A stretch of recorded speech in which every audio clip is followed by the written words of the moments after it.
Amen. Alors, bon matin encore une fois. On se retrouve pour notre école du dimanche matin, les traces du Messie qu'on poursuit, bien entendu. Et ce matin, on va toucher quelque chose de bien spécial qui s'appelle justement toujours au niveau de l'eschatologie de l'Église.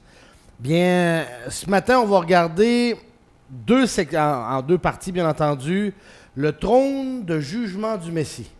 Le trône de jugement du Messie est un thème qui a été beaucoup abordé. Probablement, vous avez entendu parler de nombreuses fois, bien entendu. Mais ce matin, on va justement regarder qu'est-ce qu'il y en est par rapport à ça. On va regarder, premièrement, le jugement. Hein, c'est ça qu'on va regarder. Et ce qui suit, bien entendu, le jugement, ça va être bien sûr les récompenses. Mais prenons le temps de commencer ici au niveau du jugement concernant le trône de jugement du Messie. Alors, comme on disait, par rapport à la semaine passée et à la semaine avant, bien entendu, le deuxième élément majeur en rapport avec l'eschatologie de l'Église invisible porte sur ce qu'on appelle le trône de jugement du Messie. Autrement dit, le jugement des œuvres du croyant et non pas de ses péchés. Dans Luc 21, les versets 34 à 46, on a vu que, justement, dans ce passage-là, que le résultat de l'enlèvement sera d'être debout devant le Fils de l'homme. Ce jugement-là va se produire dans les cieux après l'enlèvement de l'Église, bien entendu. Mais on trouve dans les Écritures 3 passages qui traitent du fameux jugement qu'on regarde ce matin. 3 passages, puis on va les regarder les 3 parce que c'est important. Et le premier passage qu'on va regarder se trouve dans Romains. Romains chapitre 14, les versets 10 jusqu'à 12. Tournez avec moi dans la parole de Dieu et justement, on va regarder ces versets-là pour voir qu'est-ce qu'il y en est concernant le trône du jugement. Alors, allons, Romains 14, versets 10 à 12 va comme suit. Mais toi, pourquoi juges-tu ton frère? Ou toi, pourquoi méprises-tu ton frère? Puisque nous comparaîtrons tous devant le tribunal de Christ. Car il est écrit, « Je suis vivant, dit le Seigneur. Tout genou fléchira devant moi, et toute langue donnera gloire à Dieu. C'est pourquoi chacun de nous rendra compte à Dieu pour lui-même. » Oh! Chacun de nous rendra compte à Dieu pour lui-même.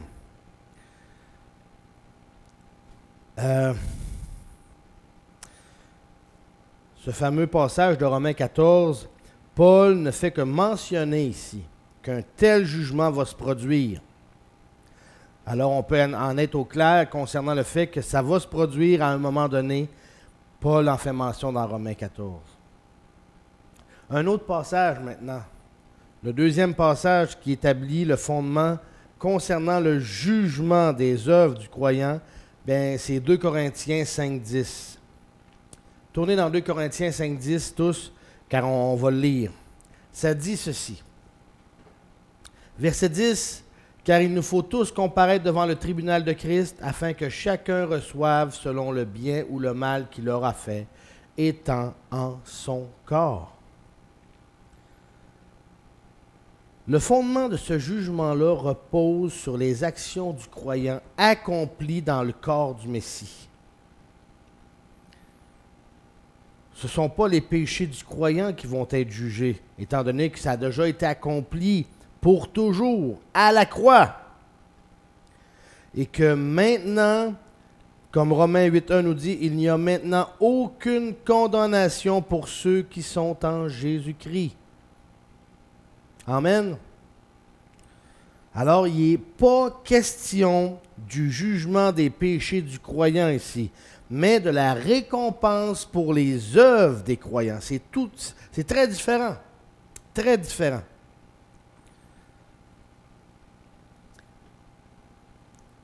Le passage le plus détaillé concernant le jugement, c'est le 3e qu'on va regarder. 1 Corinthiens, chapitre 3, verset 10 jusqu'à 15. Ça va comme suit. Selon la grâce de Dieu qui m'a été donnée, j'ai posé le fondement comme un sage architecte et un autre bâtit dessus. Mais que chacun prenne garde comment il bâtit dessus, car personne ne peut poser d'autre fondement que celui qui a été posé, lequel est Jésus-Christ. Que si quelqu'un bâtit sur ce fondement avec de l'or, de l'argent, des pierres précieuses, ou du bois, du foin, du chaume, l'œuvre de chacun sera manifestée. Car le jour la fera connaître, parce qu'elle sera révélée par le feu, et le feu éprouvera ce qu'est l'œuvre de chacun. Si l'œuvre que quelqu'un a bâtie subsiste, il en recevra la récompense. Si l'œuvre de quelqu'un brûle, il en fera la perte. Pour lui, il sera sauvé, mais comme au travers du feu. Ouf! C'est un passage un peu plus long, mais c'est un passage qui nous enseigne beaucoup de choses concernant ça. On va justement prendre le temps de regarder plus en profondeur ce passage-là, les versets 10 à 15 d'1 Corinthiens 3. Et commençons justement. Versets 10 et 11. Quand on regarde les versets 10 et 11 de ce passage-là, Paul est en train d'insister sur le fait que la base de ce jugement sera les actions des croyants, en donnant l'image de quelqu'un qui bâtit sur des fondations qui ont déjà été érigées. D'accord? C'est important. Le jugement dépendra donc de la façon dont chacun a bâti quelque chose sur ces fondations-là. Autrement dit, les fondations, c'est Jésus, Jésus le Messie.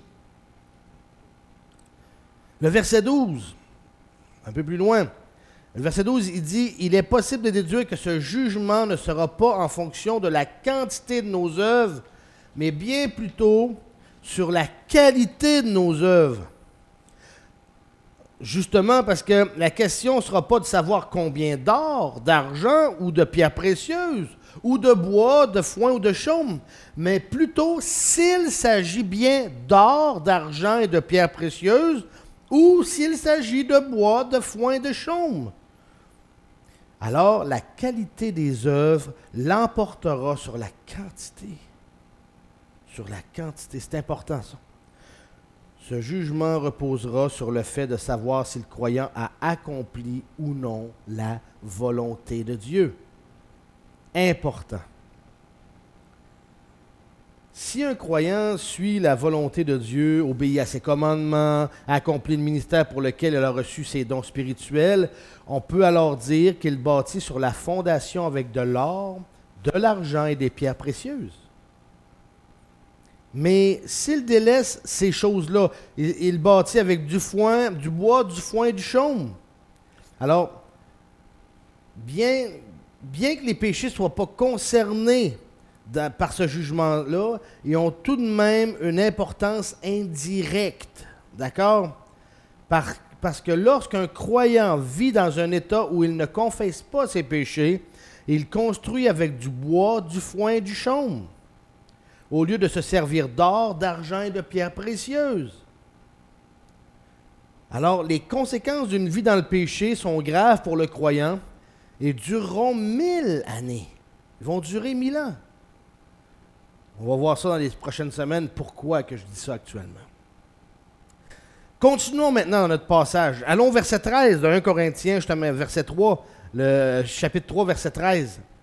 Ça dit au verset 13, il est dit que le feu sert à mettre à l'épreuve. D'accord? Lorsque le feu entre en contact avec le bois, le foin, le chaume, tout brûle. Tout brûle. Il reste juste des cendres. En revanche, quand le feu entre en contact avec l'or, l'argent et les pierres précieuses, il ne fait que les assainir pour les rendre plus purs. Ça vient de changer toute la donne là-dessus. Là encore, on voit que la mise à l'épreuve est basée sur la qualité et non sur la quantité des œuvres. Peu importe la quantité de bois, de foin ou de chaume, le feu finit par tout consumer. Tout consumer. Peu importe la quantité d'or, d'argent ou de pierres précieuses, le feu les purifie entièrement. Alors, certains croyants vont voir toutes leurs œuvres brûler et d'autres verront toutes leurs œuvres être purifiées. Enfin, maintenant, au verset 14 et 15, ces versets-là énoncent justement les conséquences du jugement. Au verset 14, il est dit que ceux qui ont bâti avec de l'or, de l'argent, des pierres précieuses, verront leurs œuvres subsister. D'accord? Mais celles-ci seront purifiées par le passage du feu. Ils seront donc récompensés. D'accord? Mais le verset 15 énonce maintenant les conséquences pour ceux qui auront bâti à l'aide de bois, de foin, de chaume. Leurs œuvres seront brûlées. Il est écrit, ils en subiront la perte. La perte porte seulement sur les récompenses et l'autorité. Rien d'autre. Rien d'autre. Tout comme les coureurs d'une course ne sont pas punis s'ils n'arrivent pas les premiers, hein? De la même façon, ces croyants ne seront pas punis pour leurs péchés. Ils vont perdre toutefois leur récompense ou des récompenses. Quant à l'interprétation, qu'il y en a qui disent qu'une personne perd son salut, le texte est extrêmement clair là-dessus. Ça dit, pour lui, il sera sauvé. Le salut du croyant ne dépend pas de ses œuvres, mais de sa foi en Jésus. Le salut étant le résultat de la grâce par la foi, indépendamment des œuvres. Indépendamment des œuvres. Le croyant qui n'aura pas accompli d'œuvre sera dans le royaume messianique sans avoir toutefois rien de valable à présenter concernant sa vie spirituelle. C'est ça que ça veut dire. C'est ça que ça signifie. Alors le jugement est bien clair à travers les différents passages qu'on a touchés depuis tout à l'heure. En Romains 14, les versets 10 à 12, 2 Corinthiens 5, 10, et surtout le passage de 1 Corinthiens chapitre 3, les versets 10 à 15. Ça, c'est le jugement. Comment ça va être étayé, tout ce jugement-là, comment ça va se produire, qu'est-ce qui va en être les conséquences, et ainsi de suite, dans le sens, qu'est-ce qui va arriver si on construit avec de l'or, des pierres précieuses, de l'or, de l'argent, des pierres précieuses, ou du bois, du foin, du chaume. Qu'est-ce qui va en résulter de tout ça? Mais maintenant, j'aimerais qu'on regarde plus loin un peu avec les récompenses. Quelles vont être les récompenses concernant le trône de jugement du Messie? Alors, on va regarder justement. On va passer à notre deuxième portion qui, justement, sont les conséquences. Concernant les conséquences, rien n'est dit dans ce passage sur la nature de la récompense. Qu'on reprend encore 1 Corinthiens chapitre 3, versets 10 à 15. Mais le type de récompense est confirmé ou est mentionné ailleurs dans les Écritures. Amen. Le Seigneur est merveilleux parce qu'il nous a donné justement, ces informations-là. Justement, c'est mentionné ailleurs dans les Écritures où la récompense est décrite comme des couronnes. Des couronnes. Vous savez, en grec, il existe 2 mots pour désigner couronne. 2 mots. Le premier, c'est diadème. Diadème. Ce mot fait référence à la couronne d'un roi, d'un souverain, d'une personne appartenant à un rang royal, soit par sa nature ou par son poste. D'accord? C'est cette couronne-là que porte le Messie. D'accord? On est bien clair là-dessus. Maintenant, il y a un deuxième mot grec qui parle justement de couronne. Et ce mot grec-là s'appelle Stéphanos. C'est le mot Stéphanos. pour désigner une couronne. Ce dernier mot, ou plutôt ce dernier type de couronne, plutôt, étant la couronne attribuée à un gagnant, à un victorieux, à celui qui gagne une course. C'est ce type de couronne-là qui est offerte aux croyants. Parce que ces derniers, justement, ont réussi à surmonter la bataille spirituelle et sont couronnés au trône de jugement du Messie. Dans les Écritures, on trouve justement 5 types de couronnes de type Stéphanos. OK? Et on va les regarder justement. Les fameuses récompenses qui sont des couronnes Stéphanos, une couronne donnée à un gagnant. Regardons-les maintenant. Et on va y aller avec la première. 1 Corinthiens, chapitre 9, versets 24-25, ça dit ceci, tournez avec moi, on va le lire ensemble. Ça dit, « Ne savez-vous pas que ceux qui courent dans la lice courent tous, mais un seul remporte le prix? Courez de telle sorte que vous le remportiez. Tout homme qui combat s'abstient de tout, et ces gens-là le font pour avoir une couronne corruptible, mais nous, pour une incorruptible. » Alors, la première, c'est la couronne incorruptible, qu'on vient de lire justement dans 1 Corinthiens, chapitre 9, versets 24-25. La couronne incorruptible est offerte à ceux qui parviennent à se maîtriser eux-mêmes, à vaincre leur ancienne nature pécheresse et qui réussissent à mener une vie spirituelle mature. C'est important. Être des hommes et des femmes faits. Alors, c'est la première couronne, la couronne incorruptible. Allons à notre deuxième couronne. 1 Thessaloniciens, chapitre 2, verset 19. 1 Thessaloniciens, chapitre 2, verset 19. Ça dit ceci. « Car quelle est notre espérance ou notre joie ou notre couronne de gloire, n'est-ce pas, vous aussi, en la présence de notre Seigneur Jésus-Christ, à son avènement? » Alors ici, la deuxième couronne mentionnée se nomme couronne de gloire. Couronne de gloire. Mais en réalité, on parle de couronne de joie, de réjouissance. Parce qu'il dit, quelle est notre joie, notre comme on dit dans le verset, notre espérance, notre joie, et ainsi de suite. La couronne de joie, c'est celle qui est offerte à ceux qui amènent des âmes au Seigneur Jésus. À ceux qui font de l'évangélisation et dont les fruits de leurs œuvres sont des personnes qui finissent par croire au Messie. D'accord? On est tous appelés à être des missionnaires, on est tous appelés à être des évangélistes. C'est pas parce qu'une personne a un don un don pour justement évangéliser que nous, on doit se retirer et attendre que lui fasse le travail. On est tous appelés à témoigner. Chacun d'entre nous. Alors, il est important, justement, si on veut avoir cette récompense-là, qu'on soit des évangélistes. Délions nos langues. Délions nos langues. Troisième couronne. 2 Timothée, chapitre 4, versets 7 à 8. 2 Timothée 4, 7 à 8. Lisons-le. « J'ai combattu le bon combat, j'ai achevé la course, j'ai gardé la foi. Au reste, la couronne de justice m'est réservée.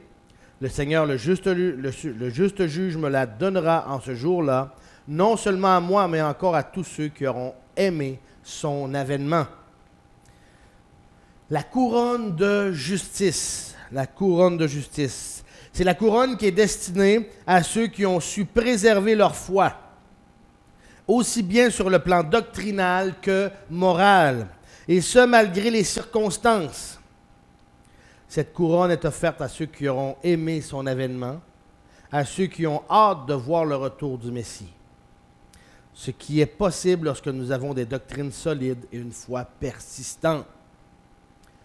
Et ça, bien entendu, quand on regarde à travers le monde, et même tout près de nous, des fois, on a vu des gens qui se disaient croyants, qui avaient la foi, et qui, après certains, peut-être est arrivé quelque chose, ils ont complètement reculé, abandonné.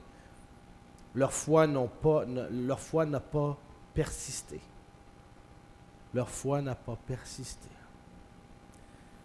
C'est attristant, c'est des fois, oui, des fois on est découragé de voir ça, mais le Seigneur dit de relever les yeux vers le ciel et de garder les yeux rivés sur lui. C'est vrai qu'il y en a qui vont peut-être abandonner la course.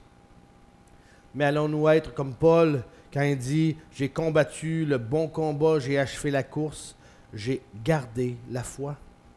Soyons des Paul là-dessus. Soyons des Paul. Suivre l'enseignement du Nouveau Testament suscitera l'espérance du retour prochain du Messie.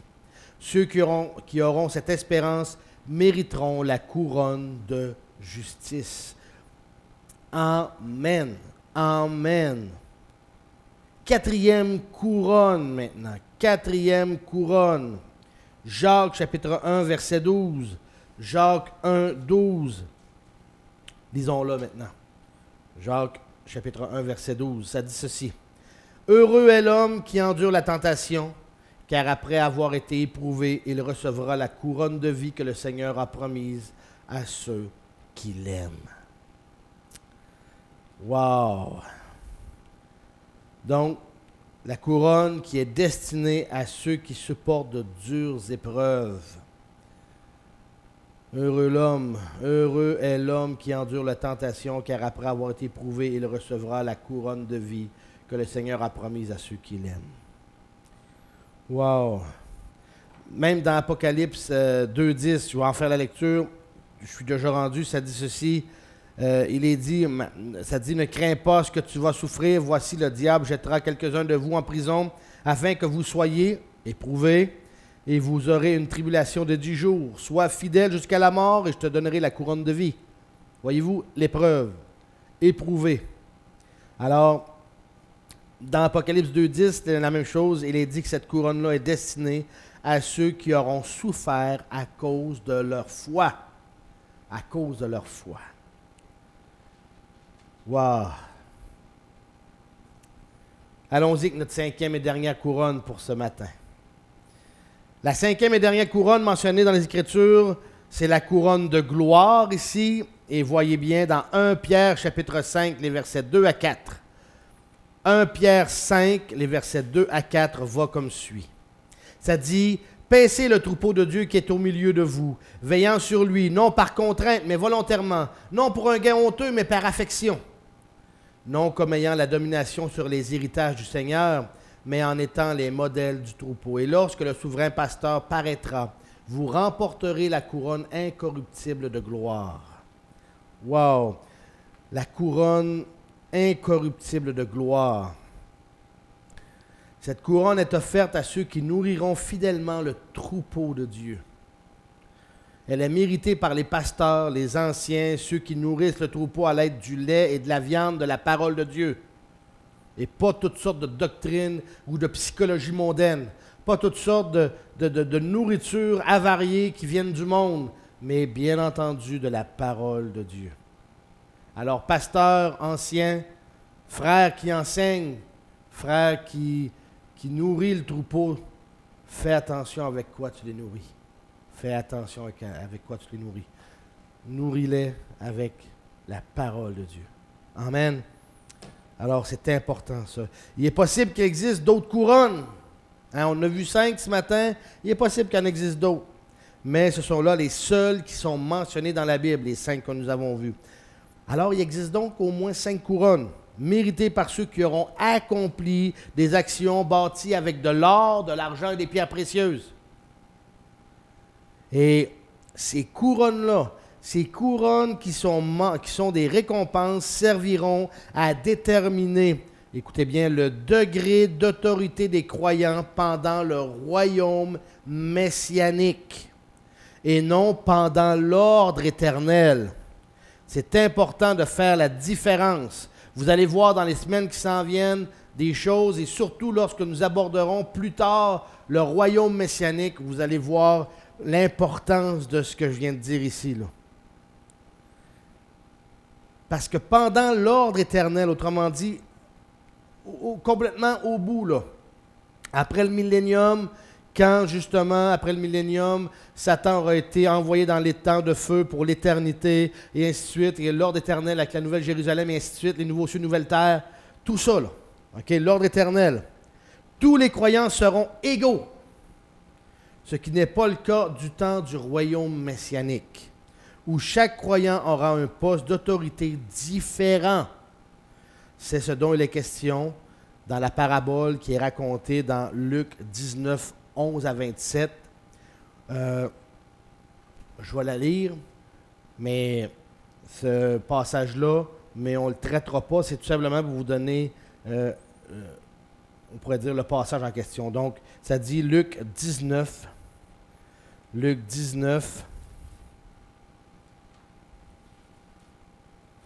versets 11 à 27, un bon passage, mais quand même, on va terminer avec ça ce matin pour qu'on puisse bien voir qu'est-ce qu'on entend par rapport à ces couronnes-là.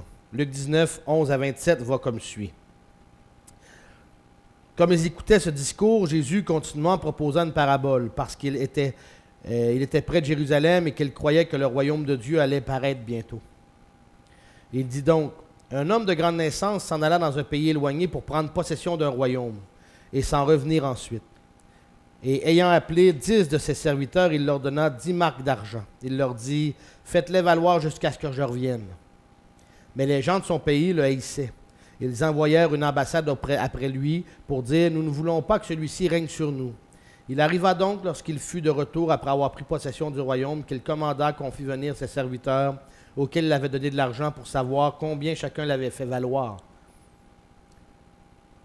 Et le premier se présenta et dit, Seigneur, ton marc a produit 10 autres marques.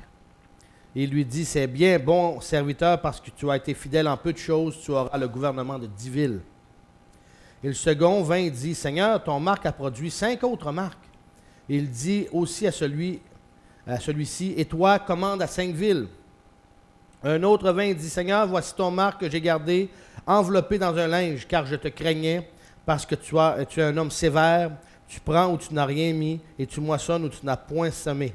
Et son maître lui dit, méchant serviteur, je te jugerai par tes propres paroles. Tu savais que je suis un homme sévère qui prend où je n'ai rien mis et qui moissonne où je n'ai rien semé. Et pourquoi n'as-tu pas mis mon argent à la banque et à mon retour, je l'eusse retiré avec les intérêts? Et il dit à ceux qui étaient présents, ôtez-lui le marc et le donnez à celui qui a les 10 marcs. Et lui dire, Seigneur, il a déjà 10 marcs.